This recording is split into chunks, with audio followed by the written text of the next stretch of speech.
evening and a very warm welcome to State of Business on Art Television. I'm Heshain Ali and let's have a look at the headlines first. Sri Lanka is in the process of economical revival, World Bank says.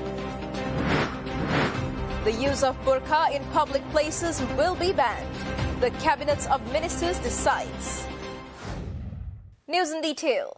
Data from the State Statistics Department said that Sri Lanka's unemployment rate dropped to 5.2% in the fourth quarter of 2020, down from 11-year high of 5.8% in the third quarter. According to the statement, the total employed population was 8.03 million in the fourth quarter of 2020 as the country recovered from a steep downturn of COVID-19.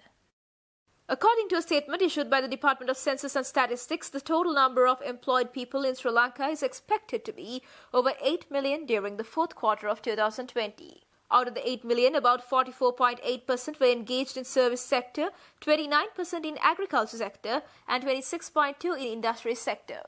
Agriculture sector accounted for the majority of the growth in jobs with 2.33 million people working in the fourth quarter of 2021, up from 2.21 million in 2019. The Central Bank of Sri Lanka's Purchasing Managers Index showed that new hires began in 2021 after a second wave of coronavirus in October slowed an early rebound when the lockdowns were lifted. Sri Lanka's economic growth has been declining since 2012 owing to increased monetary uncertainty brought on by more discretionary and loose monetary policy as well as increased trade restrictions. The survey results further reveals that the unemployment among females is higher than that of males in the first quarter of 2020. When comparing the percentage distribution of male and female workforce by major business segments, the service sector has the highest employment share, while the industry sector has the lowest employment records. The World Bank yesterday reassured Sri Lanka of its assistance in the process of recovering from the effects of COVID-19. The assurance was given in a statement following a recent visit to the country by the World Bank's country director for Maldives, Nepal and Sri Lanka, Faris Haddad Servos.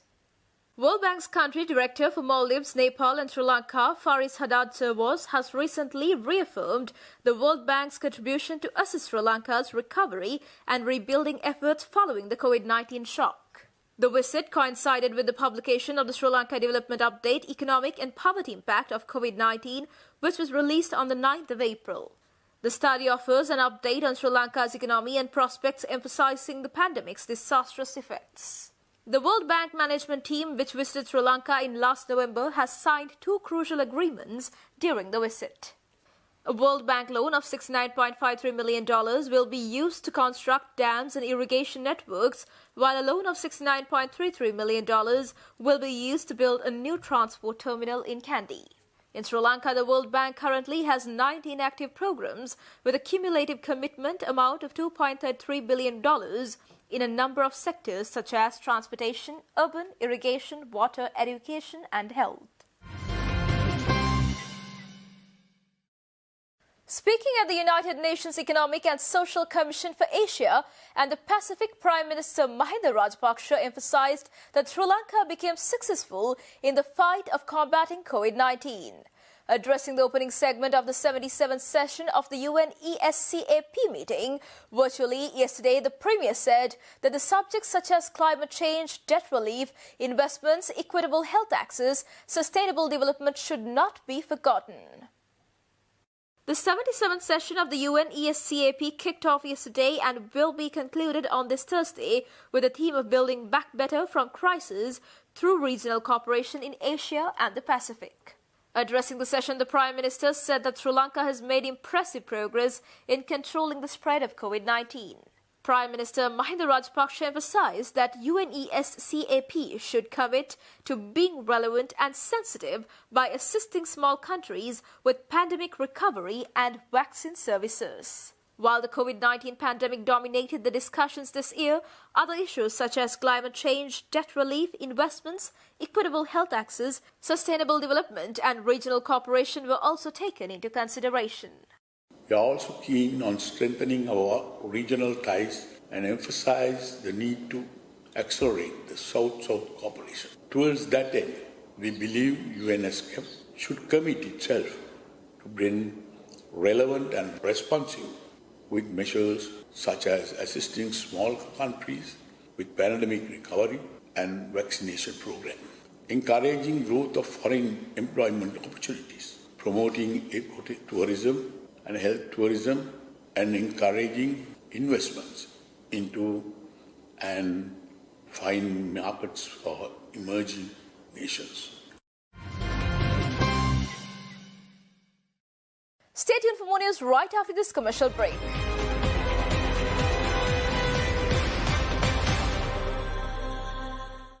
This is one way of showing convenience, and MySLT is just another name for convenience. Services here, there, and everywhere. Now brought onto MySLT. Access all of SLT Mobitel services through one app. SLT Mobitel, the connection.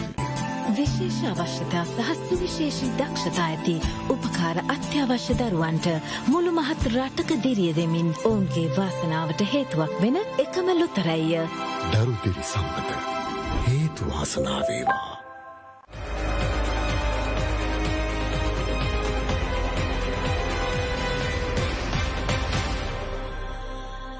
Welcome back after the break.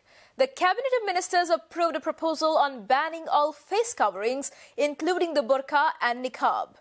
Addressing the media this evening, Cabinet spokesman Minister Kehelia Ramokwala stated that the approval was granted according to the Public Bill of Prohibition on covering the full face in public places. The Cabinet co-spokesman Kehelia Ramokwala stated that the Cabinet nodded to a recommendation to impose ban on the burqa and niqab as proposed by the Minister of Public Security, Sarath Weerasekara. Addressing the media, Kehelia Ramokwala said that the ban would be successful because wearing the burqa in public places has a direct impact on the country's national security. In response to a journalist inquiry, the minister went on to say that the decision would be made into law after it received parliamentary approval. A research team from the University of Peradeniya has announced a locally assembled COVID-19 test kit that will be released to the Sri Lankan market soon. The announcement came at a media briefing where Trade Minister Bantula Gunawardena reintroduced the Respiro Nano AV99 face mask in Colombo today. The face mask was created using the nanotechnology technique by researchers at the University of Peradeniya, which could be washed approximately up to 28 times.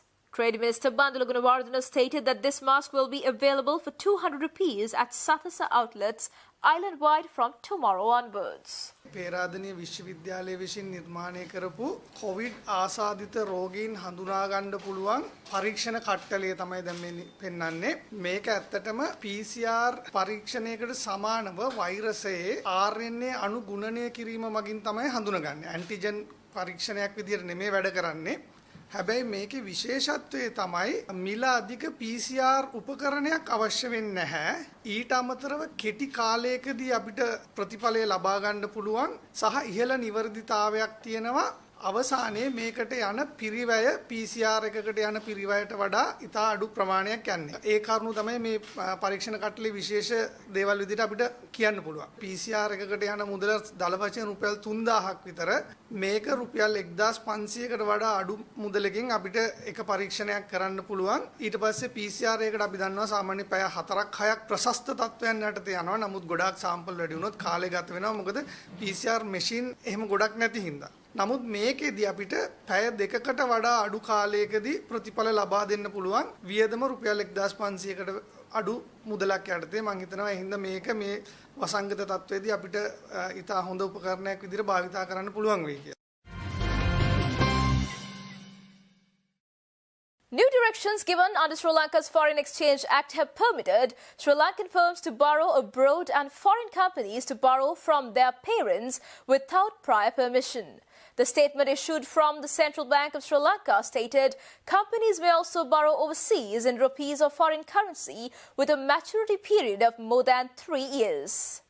Companies with business foreign currency accounts could borrow overseas for working capital for a period of less than 3 years if repayments could be made in foreign currency. Foreign parent corporations may now lend to branch or initiative offices under the new regulations, which is effective from 22nd March 2021. Financial firms may also purchase unlisted Sri Lanka debt securities issued by entities other than banks and finance companies under the new regulations. The statement further stated that banks and finance companies will borrow money from other countries if they get regulatory approval. According to the central bank, the Sri Lankans who served overseas are now able to keep bank accounts in other countries. In accordance with Sri Lankan inheritance and succession law, an immigrant can inherit any asset in the country. The new act allows immigrants to receive any asset in Sri Lanka as a gift from their parents, grandparents, siblings or spouse, whether they are resident or immigrants. In the case of borrowings made by government and state-owned enterprises shall be reported by the Department of External Resources and Department of National Budget of the Ministry of Finance to the head of the Department of Foreign Exchange within 1 month of the receipt of the loan proceeds. Stay tuned for stock updates.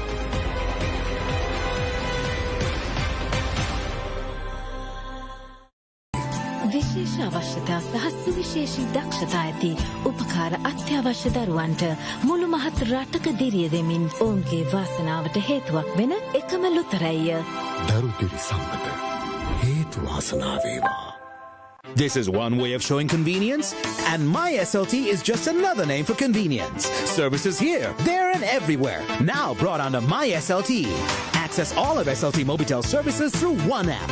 SLT Mobitel, the connection.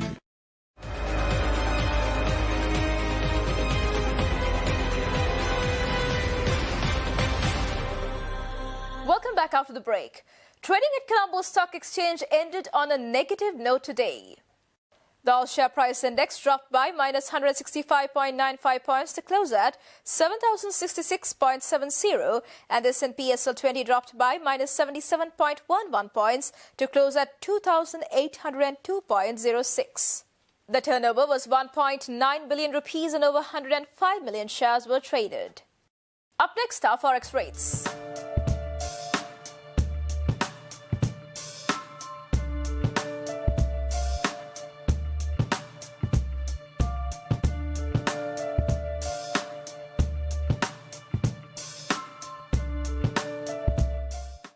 And that's all news for today. See you tomorrow with State of Business at the usual time. Until then, take care and good night.